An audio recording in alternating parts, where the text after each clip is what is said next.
उतने life period के लिए जो भी उसके ऊपर लोड एक्ट करेगा वो उसको अच्छे से बियर करनी चाहिए। देयरफॉर उसकी वजह से क्या, collapse of a structure will not take place. अगर 30 साल के लिए हमने उस बिल्डिंग को सर्टेन लोड के लिए डिजाइन कर रहे हैं, ठीक है, जिसके अंदर वो सेफ है, मतलब जितने भी लोड उसके ऊपर एक्ट कर सकते हैं इन फ्यूचर हमने वो पहले ही कंसीडर कर लिए, ठीक है, तो वो बिल्डिंग हमारी क्या करेगी, कोलैप्स नहीं करेगी, वो सेफ रहेगी। पहला क्राइटेरिया ये था। दूसरा क्राइटेरिया क्या था लिमिट स्टेट के अंदर, that it should satisfy the serviceability requirement. क्या क्या करनी चाहिए, किस चीज को सेटिस्फाई करनी चाहिए, उसकी सर्विसिबिलिटी रिक्वायरमेंट को क्या करनी चाहिए, सेटिस्फाई करनी चाहिए। कहने का मतलब क्या है, जैसे सर्विसिबिलिटी के अंदर हमने दो फैक्टर स्टडी किए, तो कोई बता सकता है वो दो फैक्टर कौन कौन से थे? लिमिट स्टेट ऑफ सर्विसिबिलिटी के अंदर हमने डिस्कस किया था ना रजय, उसमें हमने स्पेशली डिस्कस किया था कि देयर आर टू फैक्टर्स जो हम लिमिट ऑफ सर्विसिबिलिटी के अंदर कंसीडर करके चलते हैं। कौन से थे वो दो फैक्टर प्लीज? डिफ्लेक्शन और क्रैक्स। बिल्कुल सही। हमने डिस्कस किया था कि अगर हम सर्विसिबिलिटी की बात करें, हम वहां पे दो चीजें डिस्कस करके चलते थे, one is deflection and other is cracking. मतलब हमारा जो बिल्डिंग जो भी हमने डिजाइन किया है, it should be safe. Safe किसके अंदर, ना तो वहां पे डिफ्लेक्शन होनी चाहिए, ना ही वहां पे क्रैकिंग होनी चाहिए। तो वो चीजें किसको डिफाइन करती है, लिमिट ऑफ सर्विसिबिलिटी को। मतलब जो बिल्डिंग है वो सर्विसेबल है, वो इस्तेमाल करने के लिए उसकी जो रिक्वायरमेंट है उसको फुलफिल करने के लिए सही है, मतलब ना वहाँ पे डिफ्लेक्शन अगर करिए ना वहाँ पे क्रैकिंग, ठीक है, हम उसको सेफ कंसीडर करके चल रहे हैं। ठीक है, कहने का मतलब क्या है कि जो फेलियर ऑफ स्ट्रक्चर है वो अकर नहीं करेगा, मतलब किसकी वजह से, ड्यू टू डिफ्लेक्शन या फिर ड्यू टू क्रैकिंग। तो दो कंसेप्ट हम लोग लेकर चले थे, कौन सेफली ऑल लोड, जितने भी लोड उस बिल्डिंग के ऊपर एक्ट करेंगे, ठीक है, उसको सेफली विथस्टैंड करेगा। कब तक के लिए, throughout its whole life, जब तक के लिए बिल्डिंग डिजाइन करी गई है, जितनी लाइफ पीरियड के लिए। Then it should also satisfy the serviceability requirement. और मैंने आपको बताया था पहले भी जब हमने ये कंसेप्ट स्टडी किया था कि जो सर्विसिबिलिटी रिक्वायरमेंट है ये उसको क्या करे, एकदम बेयर कर, मतलब उसको दिमाग में रखते हुए हम उसको डिजाइन करते हैं कि ना वहाँ पे डिफ्लेक्शन अकर करे, ना वहाँ पे क्रैकिंग, मतलब जो आपका स्ट्रक्चर का फेलियर है वो ना अकर करे। इन दो रीजंस की वजह से हम इनको दिमाग में लेकर चलते हैं। ये हमारी बेसिक क्या थी, रिक्वायरमेंट्स थी, बेसिक कंसेप्ट क्या था लिमिट स्टेट मेथड का, इन्हीं दो चीजों भी हमने स्ट्रक्चर डिजाइन करना है। हमारा मेन एम होना चाहिए अंडर लिमिट स्टेट मेथड, पहला एम क्या होना चाहिए कि जितने भी लोड हमारी बिल्डिंग के ऊपर एक्ट करे, चाहे वो डेड लोड, लाइव लोड हो गया, एनवायरमेंटल लोड हो गया, जितने भी वो एक्ट करेंगे थ्रू आउट इट्स लाइफ, उसमें हमारा स्ट्रक्चर क्या होना चाहिए, सेफ होना चाहिए। ठीक है, उसको बेयर कर लेना चाहिए। ठीक है, मतलब सेफ और बेयर मतलब कोलैप्स नहीं करना चाहिए, हमारा जो स्ट्रक्चर है वो बिल्कुल फेल नहीं होना चाहिए इन लोड्स की वजह से, उसको सेफ होना चाहिए। हमें पता होना चाहिए पहले से, एक एस्टिमेट होना चाहिए कि कितना लोड उस बिल्डिंग के ऊपर एक्ट कर सकता है जिसपे वो फेल कर सकती है, तो उसकी लिमिट में लेकर चलते हैं हम लोग, सेफ लिमिट में लेकर हम अपनी बिल्डिंग को डिजाइन करते हैं। और सेकंड क्राइटेरिया क्या था, जो हमारी सर्विसिबिलिटी रिक्वायरमेंट है जैसे कि डिफ्लेक्शन, क्रैकिंग, वो एकदम विद इन लिमिट्स आ करें, और जो हमारा स्ट्रक्चर है वो फेल नहीं होना चाहिए। इस एक्सेस अगर डिफ्लेक्शन ज्यादा हो जाए या फिर क्रैकिंग हो जाए ज्यादा, उसकी वजह से फेल नहीं होना चाहिए, विद इन लिमिट होना चाहिए। ठीक है, तो ये दो मेन क्राइटेरिया थे जो हम लोगों ने लिमिट स्टेट में कंसीडर करके चलने थे। एंड सेकंड, कोई मेरे को बताएगा लिमिट स्टेट का मतलब क्या होता है? लिमिट स्टेट क्या मतलब होता है, प्लीज बताओ।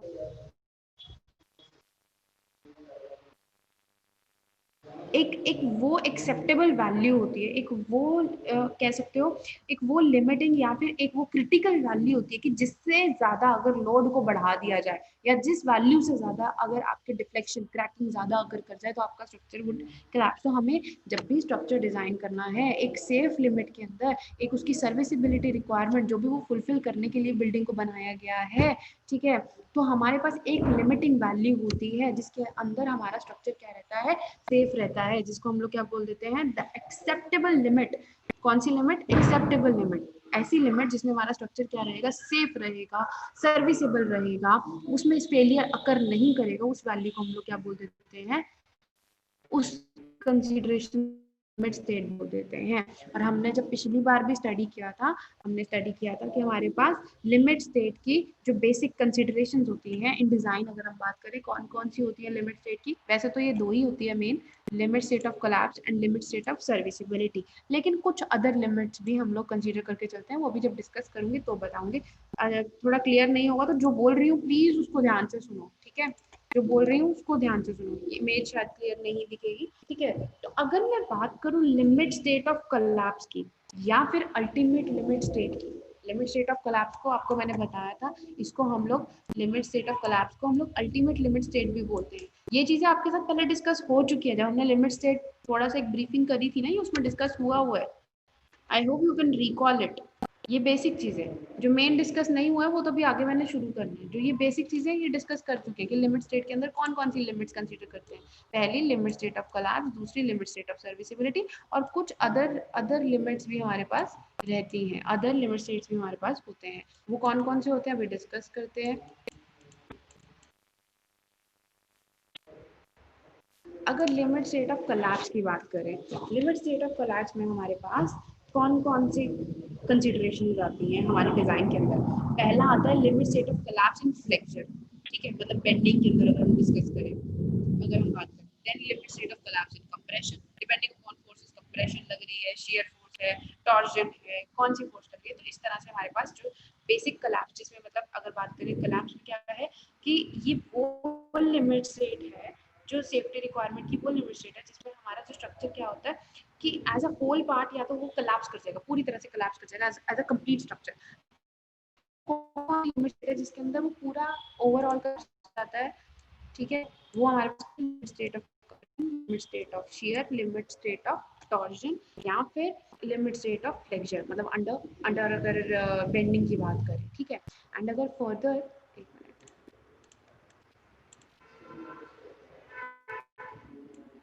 ये सारा हम टॉर्जन वगैरह ये सब हम सब डिस्कस कर चुके हैं। लिमिट स्टेट ऑफ सर्विसिबिलिटी की अगर बात करें, लिमिट स्टेट ऑफ सर्विसिबिलिटी होता है, मतलब ये क्यों इंट्रोड्यूस क्यों किया गया, to prevent objectionable reflection, reflection occur करती है बिल्डिंग में या फिर क्रैकिंग करती हैं, उसको प्रिवेंट करने के लिए ये भी लिमिट स्टेट आया है। कोलैप्स में क्या था कि जो पूरा बिल्डिंग का फेलियर था उसको प्रिवेंट करने के लिए हमारे पास एक लिमिटिंग वैल्यू हमें पता होनी चाहिए थी। और अगर मैं बात करूँ सर्विसिबिलिटी की, तो उस केस में हमारे पास क्या होना चाहिए था कि डिफ्लेक्शन और क्रैकिंग की वैल्यू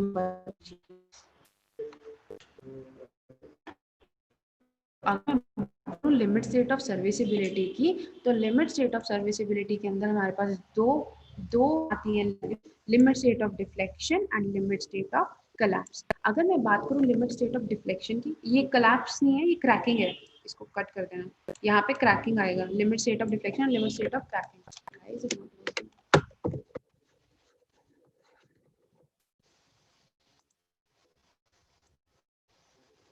इसको कट करके लिमिट स्टेट ऑफ क्रैकिंग कर लेना, ठीक है बच्चे।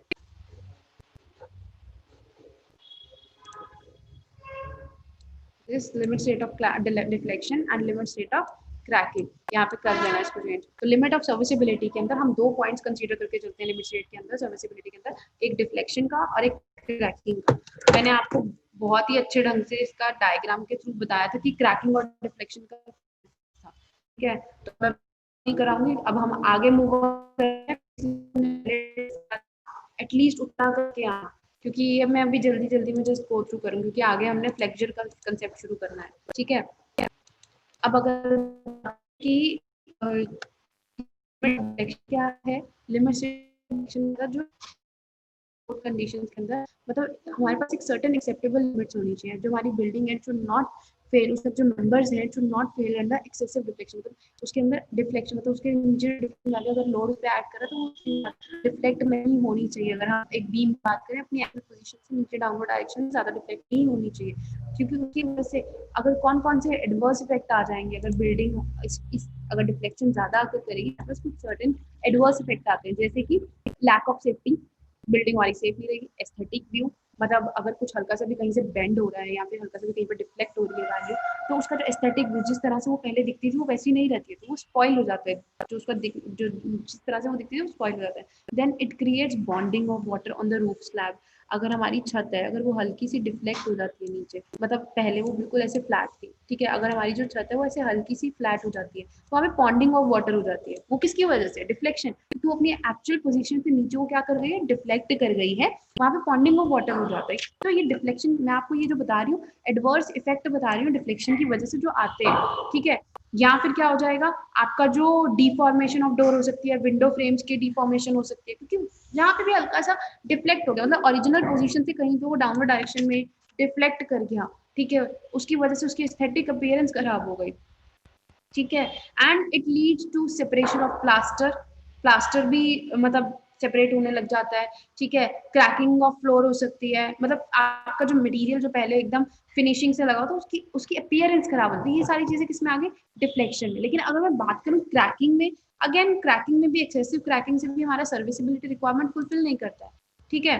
तो अगर बात करें क्रैकिंग की, तो क्रैकिंग में कौन कौन सी कंसिडरेशन आती हैं कि अगेन आपकी एस्थेटिक अपीयरेंस खराब होती है, लैक ऑफ सेफ्टी रहता है, ठीक है। अगर कहीं पे क्रैक आ गया है तो उसमें क्या हो जाएगा, लीकेज प्रॉब्लम शुरू हो जाएगी, कोरोजन प्रॉब्लम रहेगी, क्योंकि क्योंकि देखो अगर क्रैकिंग कहीं पर भी बिल्डिंग में आ रखी है, आपका मटेरियल कहीं से भी क्रैक करके है तो उसमें वाटर सीप करेगा, ठीक है। जो आपका बीच में रीइंफोर्समेंट है उसकी कोरोजन हो सकती है, ठीक है। देन ड्यूरेबिलिटी इफेक्ट हो जाएगी। तो ओवरऑल अगर हम बात करें सर्विसिबिलिटी में, तो ये दो कंसीडरेशन हम लोग हमेशा कंसीडर करते हैं, deflection and collapse, sorry deflection and cracking. Deflection की वजह से भी मैंने आपको एडवर्स इफेक्ट बताया, एस्थेटिक अपीयरेंस खराब होती है, या फिर पॉन्डिंग ऑफ वाटर हो सकती है, अगर मान लो रूफ स्लैब आपकी बेंड कर गई, ठीक है, या फिर आपका डोर और विंडो फ्रेम वो एकदम डिफॉर्म कर सकता है, या फिर आपका प्लास्टर एकदम जो प्लास्टर की फिनिशिंग है वो खराब हो सकती है, क्योंकि प्लास्टर वहां से एकदम रिमूव होना शुरू हो जाएगा, क्रैकिंग होनी शुरू हो जाएगी फ्लोर या फिर फिनिशिंग मटेरियल की, ठीक है। एंड अगर बात करें आपकी लिमिट स्टेट ऑफ क्रैकिंग की, क्रैकिंग में लीकेज प्रॉब्लम आ सकती है, कोरोजन हो सकता है। ये सारी बेसिक चीजें थी जो हमने कंसीडर करके चलनी है अंडर द सेफ लिमिट, उसको अंडर लिमिट स्टेट्स के अंदर लेकर चलेंगे, लिमिटिंग वैल्यू के अंदर। और कुछ सर्टेन मैंने अभी आपको बताया था कि हमारे पास कुछ और भी कंसिडरेशन होती है जो हमें लेकर चलनी होती है, ठीक है, जैसे कि limit state of vibration, limit state of fire resistance, ये अदर लिमिट स्टेट्स हैं, ठीक है। लिमिट स्टेट ऑफ ड्यूरेबिलिटी ये कुछ अलग से है। अब आगे ये क्या कह रहा है कि IS 456 जो हमारा है, IS 456 2000 provide limiting value of, ये हमें प्रोवाइड करता है डिफ्लेक्शन की एंड ऑल्सो एक्सेप्टेड लिमिट्स, कितनी एक्सेप्टेड वैल्यूज है वो भी प्रोवाइड करता है ऑफ द क्रैक विड्थ, ठीक है, अंडर सर्विस लोड कंडीशन, जिसमें हमारी जो बिल्डिंग क्या रहेगी, सर्विसेबल रहेगी, वो लिमिटिंग वैल्यूज हम लोगों को प्रोवाइड करता है। हेलो, यस नहीं मैम।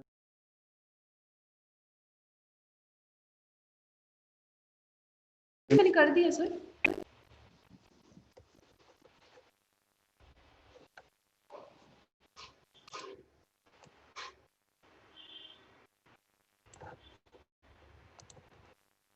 सॉरी बच्चा, बीच में कॉल आ गया था, there must have been interruption in between, अगर आवाज नहीं आई होगी तो।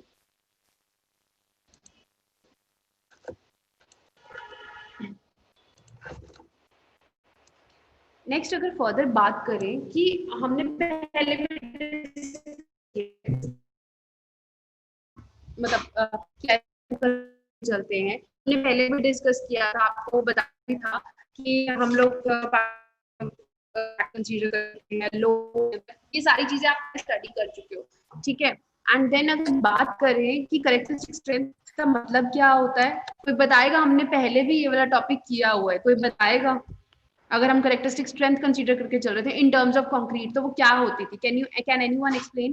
क्योंकि ये पहले किया हुआ है, जल्दी से जिसको कुछ भी याद हो, क्योंकि ये वाला टॉपिक हम पहले एक्सप्लेन कर चुके हैं, इसलिए पूछ रही हूँ। करेक्टरिस्टिक स्ट्रेंथ क्या थी कंक्रीट की? एबिलिटी।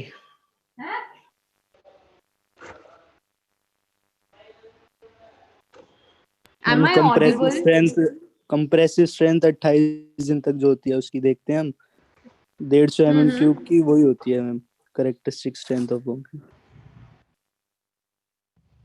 बिल्कुल सही, हमने उस दिन भी डिस्कस किया था, जब आपके सेशन से पहले जो हमने बेसिक इंट्रोडक्शन करी थी, इसमें क्या किया था उसमें डिस्कस कि करेक्टरिस्टिक स्ट्रेंथ को हमने डिनोट किससे किया था? FCK से। मैंने आपको बताया था कि हम लोग कंप्रेसिव टेस्टिंग मशीन जो होती है उसके अंदर हम लोग एक टेस्ट परफॉर्म करते हैं जिसमें हमारा जो कंक्रीट का क्यूब होता है, मतलब हम लोग कंसीडर कर 150 mm जिसकी डायमेंशन होती है, उसको 28 डेज तक मतलब हम लोग क्या करते हैं पहले, मतलब इसके अगर एक्चुअल में अगर बात करें टेस्ट की कि टेस्ट कैसे परफॉर्म होता है, तो उसमें हम लोग क्या करते हैं, पहले तो सबसे पहले कंक्रीट क्यूब कास्ट करते हैं, ठीक है, देन उसको वाटर में क्योर करने के लिए रख देते हैं, जब वो एकदम ड्राई हो गया उसमें से मोल्ड से हम लोग आफ्टर मतलब निकाल देते हैं, देन उसको क्योरिंग के लिए रखते हैं, देन 7 डेज पे हम लोग उसकी स्ट्रेंथ चेक करते हैं, देन 28th डे पे जब हमने उसको पानी के अंदर रखने के बाद 28th डे पे उस क्यूब को बाहर निकाल के हम मशीन के अंदर टेस्टिंग करते हैं। तो जो उस 150 mm क्यूब की, मतलब जो उस 150 mm क्यूब की स्ट्रेंथ आती है 28 दिन में कौन सी वैल्यू पे, न्यूटन पर mm स्क्वायर में, उसको हम लोग क्या बोलते हैं, कैरेक्टरिस्टिक स्ट्रेंथ ऑफ कंक्रीट, ठीक है, जिसको हम लोग FCK से डिनोट करते हैं, और वैल्यू क्या होती है, न्यूटन पर mm स्क्वायर। लेकिन अगर बात करें इन टर्म्स ऑफ कोड, ठीक है, हमारे पास certain characteristic strength of materials होती हैं, एंड उसको हम किस वे से कंसीडर करके चलते हैं, अगर हम बात करें only for concrete, and then will talk about the loads की भी बात करेंगे, अभी एक ग्राफ के थ्रू भी आपको बताती हूँ, ठीक है। ये तो हमने टेक्निकली बताया कि जब हम टेस्ट परफॉर्म करते हैं 28 दिन पे, उस क्यूब की जो स्ट्रेंथ आ रही होती है टेस्ट, मतलब जब हमने कंप्रेसिव टेस्टिंग मशीन के अंदर रखा, जिस वैल्यू पे वो ब्रेक कर गया, तो वो उसकी अल्टीमेट स्ट्रेंथ आ रही होती है, ठीक है। फॉर एग्जाम्पल अगर मैंने आपको बताया था, अगर हम M20 का मिक्स पिक करते हैं और M20 का क्यूब कास्ट करते हैं, देन न्यूटन पर mm स्क्वायर में तो जो 20 वैल्यू क्या थी, वो 28th डे पे उसकी 20 न्यूटन पर mm स्क्वायर उसकी क्या आनी चाहिए थी, कंप्रेसिव स्ट्रेंथ आनी चाहिए थी, ठीक है। ये तो हम लोगों ने पहले भी डिस्कस किया था, ठीक है। लेकिन अब वो क्या कह रहा है, इसकी below which not more than 5% of the test results are expected to fall, मतलब इस वैल्यू जो भी कैरेक्टरिस्टिक वैल्यू होगी ना, इस वैल्यू से 5% से ज्यादा वो कह रहा है हमारे जो टेस्ट है, जो टेस्ट के रिजल्ट है, वो फॉल नहीं करने चाहिए, मतलब फेल नहीं करने चाहिए। अब उसको अगर ग्राफिकली हम देखें, ये तो टेबल आप लोगों को मैं पहले भी बता चुकी थी, ऑर्डिनरी कंक्रीट की अगर हम 28 दिन पे टेस्टिंग करेंगे तो M10 का मतलब क्या है, 10 न्यूटन पर mm स्क्वायर उसकी स्ट्रेंथ आ रही होती है 28 डे पे, सिमिलरली हमने बाकी। लेकिन अगर बात करें कैरेक्टरिस्टिक स्ट्रेंथ ऑफ कंक्रीट की, ठीक है, इसका एक हमारे पास एज पर दी कोड, अभी मैं ग्राफ भी बताऊंगी, जो हमें कोड ने बोला हुआ है एज पर दी कोड हमारे पास क्या वैल्यू आती है, दैट इज अगर हम देखें, मीन स्ट्रेंथ होती है हमारी कंक्रीट की, जो हम सारे टेस्ट परफॉर्म कर लेंगे, उसकी मीन वैल्यू जो है मीन स्ट्रेंथ ऑफ कंक्रीट की, FM से डिनोट कर -1.64 ऑफ S क्या है, standard deviation. Standard deviation means what, जितने भी हमने टेस्ट परफॉर्म किए ना, उसमें क्या होती है, सर्टेन वेरिएशंस होती है हमारे पास, ठीक है। तो उन सर्टेन वेरिएशंस को हम लोग, स्टैंडर्ड डेविएशन एक फॉर्मूला होता है, मैथमेटिकल टर्म है रजे, तो ये हम, अब मैं उस मैथमेटिकल टर्म को नहीं बताऊंगी, अगर किसी ने स्टैंडर्ड डेविएशन पढ़ा होगा, मीन मोड मीडियन वाला जो चैप्टर होता था ना आपका मैथ्स में, उसमें स्टैंडर्ड डेविएशन का फॉर्मूला होता था, ठीक है। तो वहां पे ये कंसेप्ट आता था, तो इसको यहाँ पे कैरेक्टरिस्टिक स्ट्रेंथ को जनरेट करने के लिए हमारे पास एज पर द कोड ये एक फॉर्मूला है, FM -1.64 S, जिसमें S क्या है, स्टैंडर्ड डेविएशन, एंड M क्या है, मीन स्ट्रेंथ ऑफ कंक्रीट। ये तो एज पर द कोड, लेकिन अभी मैंने आपको पहले भी बताया था कि हम सर्टेन पार्शियल सेफ्टी फैक्टर्स लेकर चलते हैं, जिसमें हम मटेरियल्स को, अगर याद हो, मटेरियल्स की जो स्ट्रेंथ की वैल्यू को हम कम कंसीडर करके चलते हैं, इसलिए एक certain partial safety of factor से मटेरियल की स्ट्रेंथ को हम लोग डिवाइड कर देते थे, ठीक है। तो ये वाला फॉर्मूला तो हमारा एक जनरल फॉर्मूला एज पर दी कोड्स है, जिसका अगर ग्राफिकल रिप्रेजेंटेशन अगर हम देखें, व्हाट इट सेज कि अगर आप यहाँ पे frequency of test of results यहाँ पे इधर आप प्लॉट करेंगे, जितने भी हमने रिजल्ट प्लॉट किए, लाइक 5%, 10%, 15%, 20%, सर्टेन परसेंटेज पे, ठीक है। एंड देन यहाँ पे हमारी क्या आती है, इस पे एरिया, यहाँ पे हम लोग स्ट्रेंथ डिनोट कर रहे हैं, ठीक है। तो अब ये हमारी कैरेक्टरिस्टिक्स FC, जो हमारी वैल्यू आएगी, अब ये क्या है, ये मीन वैल्यू, जो आपकी वैल्यू आपके यहाँ पे आती है, जितने भी आपने टेस्ट परफॉर्म किए, ठीक है। अब 5%, अभी जैसे उसने आज पर जो डेफिनेशन बोला था, 5% of the result to the left of this line, जितने भी हैं, इससे ज्यादा क्या करनी चाहिए, इसके अंदर फॉल नहीं करने चाहिए, 5% से ज्यादा इसके अंदर फॉल नहीं करने चाहिए। एज पर दी फॉर्मूला क्या था हमारा, FCK, जो हमारा, अगर FM की वैल्यू यहाँ से अगर आप देखोगे, तो हमारे पास इसकी टर्म्स में अगर देखो, FM की टर्म्स में FM is equal to 1.64 S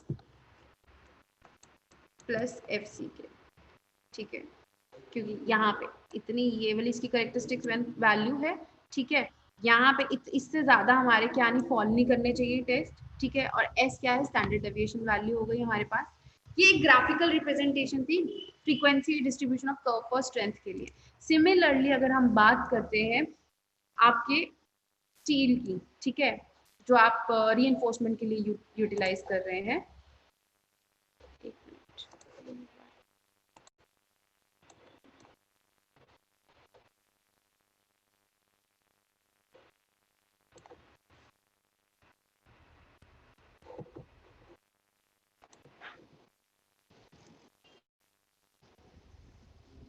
वहां पे हम लोग क्या कंसीडर करके चलते हैं, the characteristic strength of steel F Y से डिनोट किया था हम लोगों ने पहले, जब आपको मैंने बताया था हम इसको एफ वाई से डिनोट करते हैं। Then as per the different grades, कितने टाइप के हमारे पास स्टील होते हैं, ठीक है।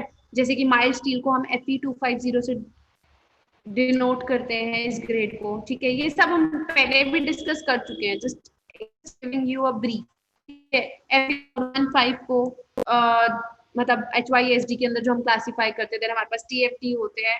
टॉर की कोई फुल फॉर्म बताएगा, मैंने पहले भी बताई हुई है।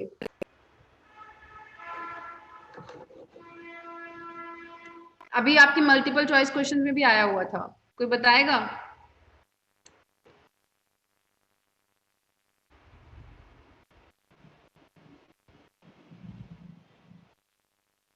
Is anyone there?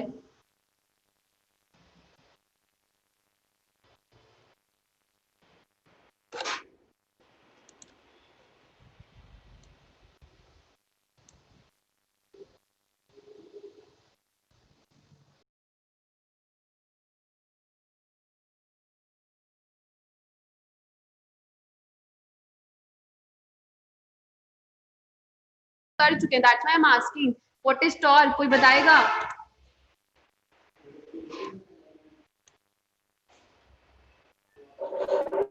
मैम शायद थर्मो, एक तो वो था कोल्ड वाला और एक शायद हॉट वाला आपने HYSG में बताया था, मे बी हाँ, तो वही है ना टॉर ये? क्या था?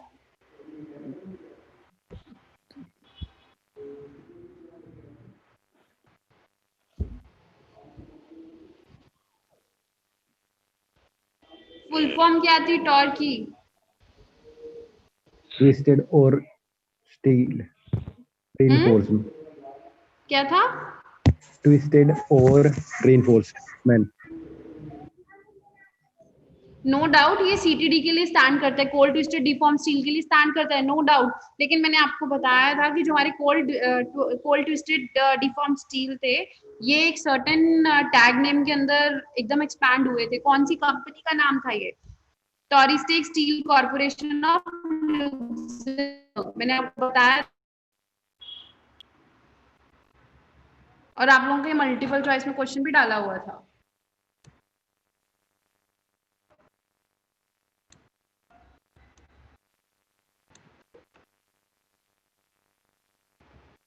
नहीं याद? याद कि नहीं याद? आ गया मैम, अब याद आ गया। नहीं याद आया, अभी नहीं याद आया।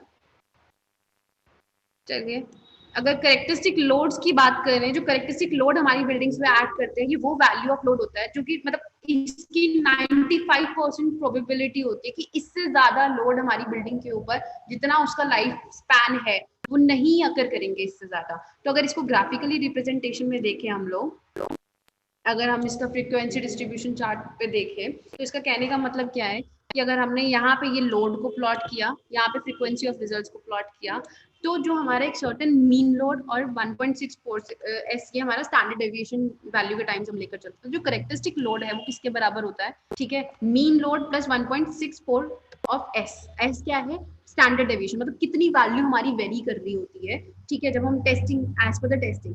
लेकिन उसने क्या बोला कि ये वाली जो वैल्यू है, अगर इसका ग्राफ का एरिया देखें तो यहाँ तक ये वाली वैल्यू से ज्यादा हमारे लोड अकर नहीं करते हैं एक्चुअली ऑन द बिल्डिंग।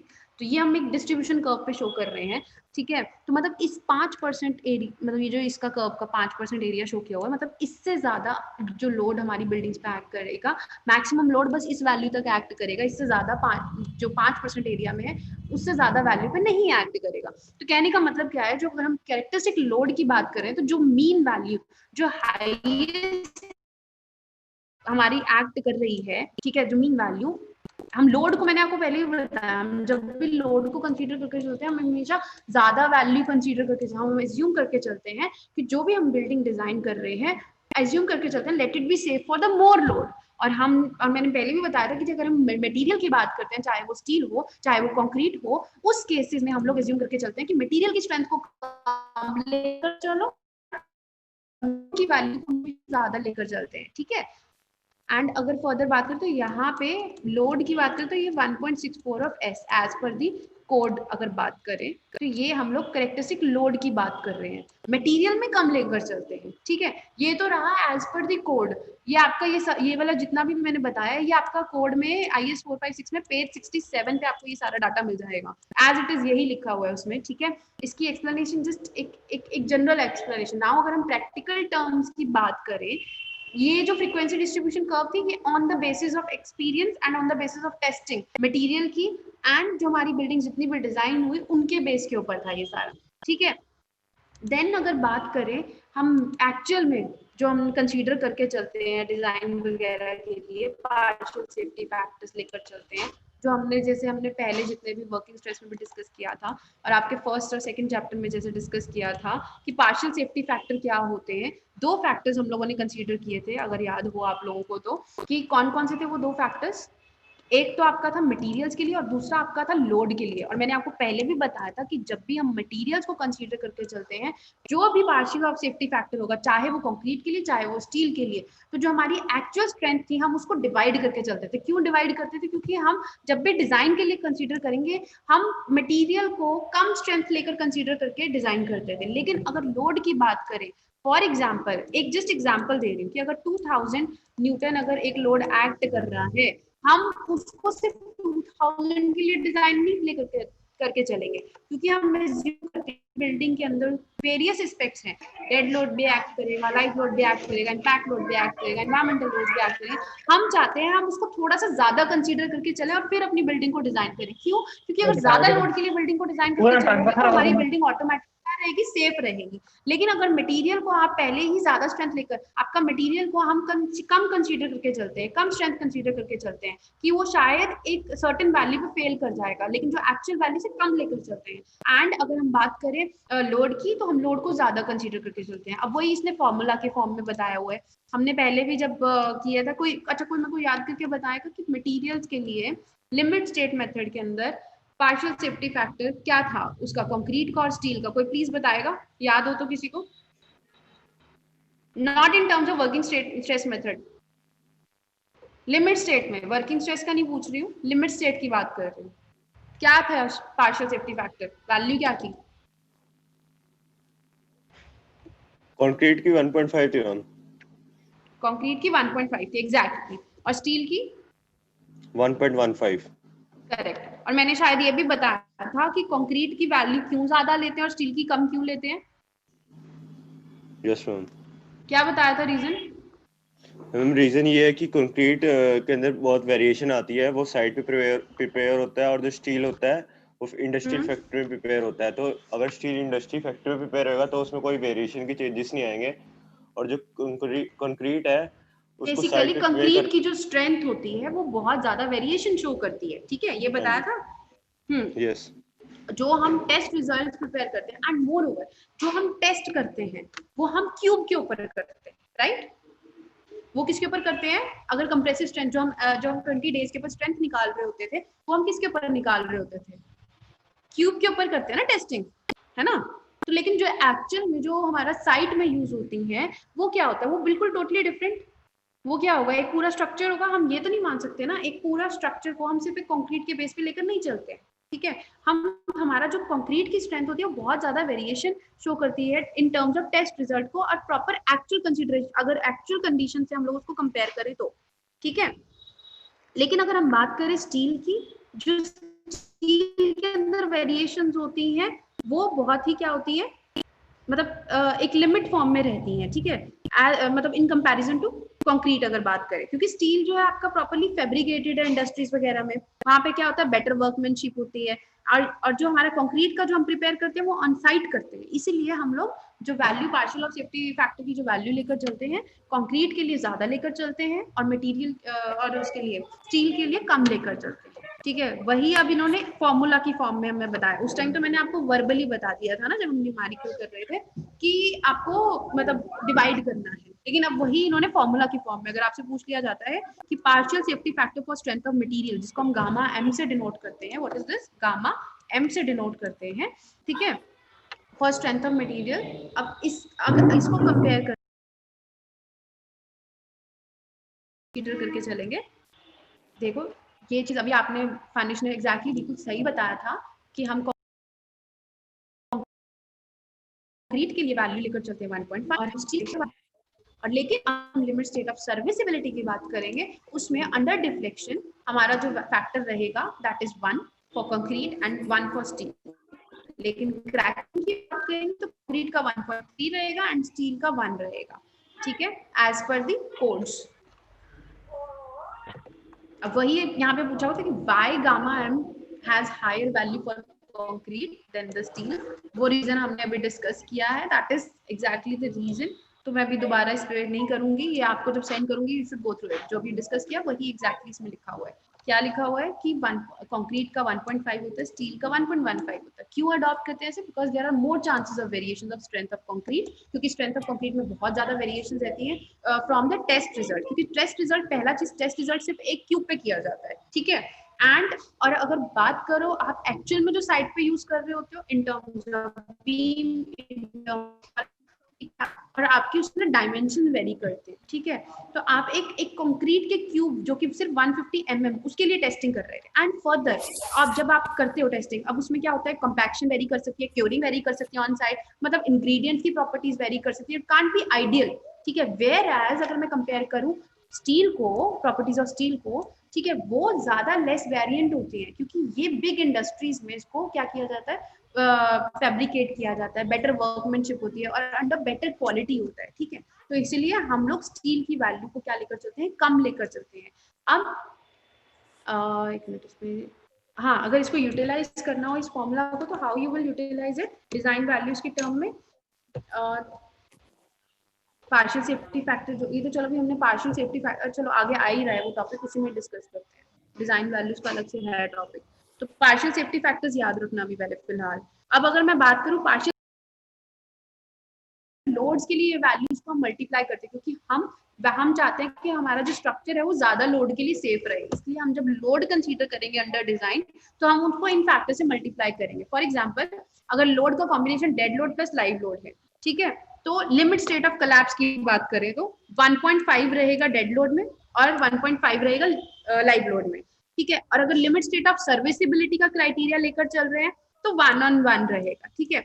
जब हम dead load plus wind load की बात करेंगे तो हमारे फैक्टर ऑफ सेफ्टी ये रहेंगे 1.5 और आइदर 0.9, ठीक है, एंड देन इसके लिए विंड लोड के लिए हमारा क्या रहेगा 1.5 रहेगा, then again अगर dead load plus live load plus wind load then 1.2 and 1.2 for live load, then wind load के लिए 1.2, limit state of serviceability के लिए 1 रहेगा, 0.8 रहेगा and यहाँ पे भी 0.8 रहेगा वैल्यू, ठीक है। तो ये आपकी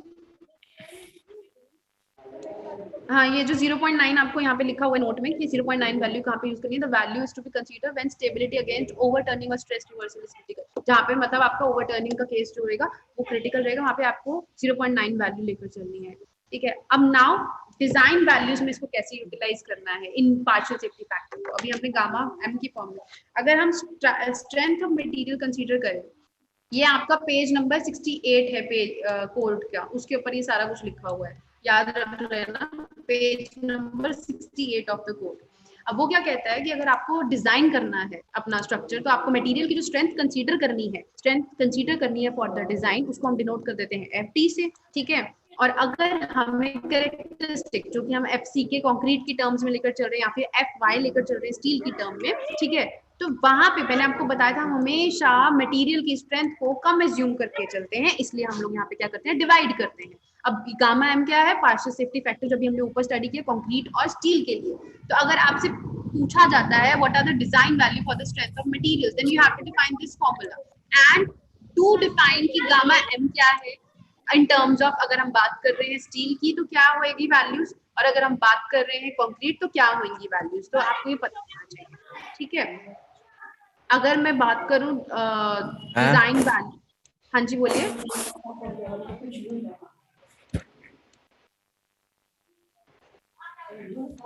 बच्चे lecture is about to over, बोलिए क्या बोल रहे हो।